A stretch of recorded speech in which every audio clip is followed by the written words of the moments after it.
If you've ever noticed that you walk into a room and instantly scan how everyone else feels, or you replay a conversation long after it ended, wondering if you accidentally upset someone, you might be carrying a responsibility that was never actually yours.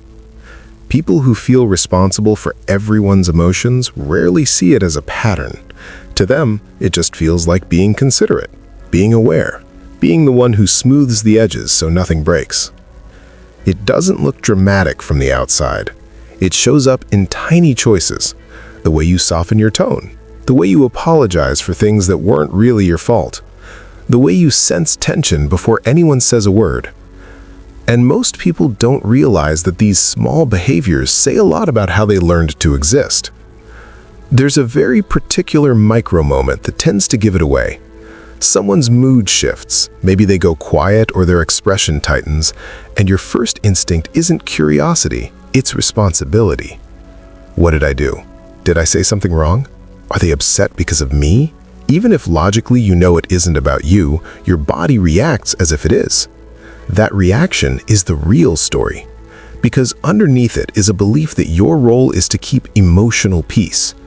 Not because you want control, but because emotional tension feels unsafe. That's the hidden meaning behind the overthinking, the careful texting, the avoiding of confrontation.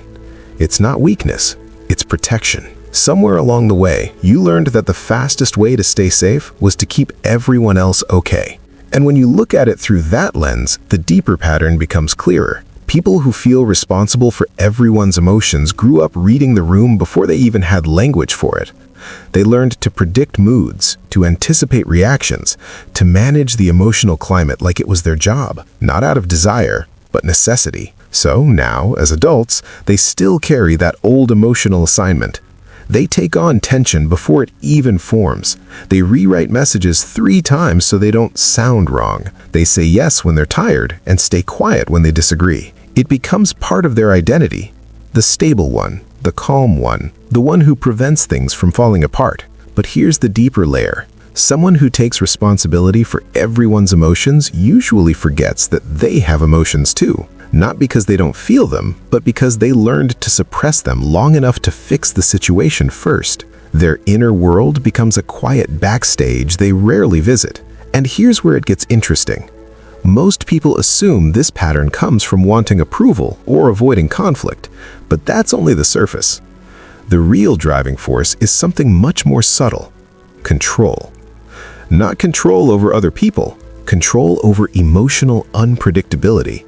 When you've lived in environments where other people's moods set the rules, you learn to manage those moods preemptively. If you can keep everyone else steady, then nothing can erupt, nothing can shift suddenly, nothing can blindside you. It's not about confidence or insecurity, it's about emotional predictability.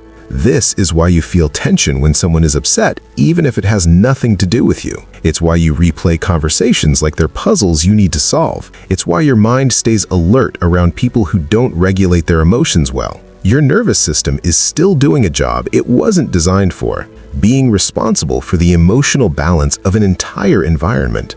And this shapes identity in a quiet, powerful way. You start seeing yourself as the responsible one, the one who doesn't make problems, the one who absorbs the discomfort so others don't have to.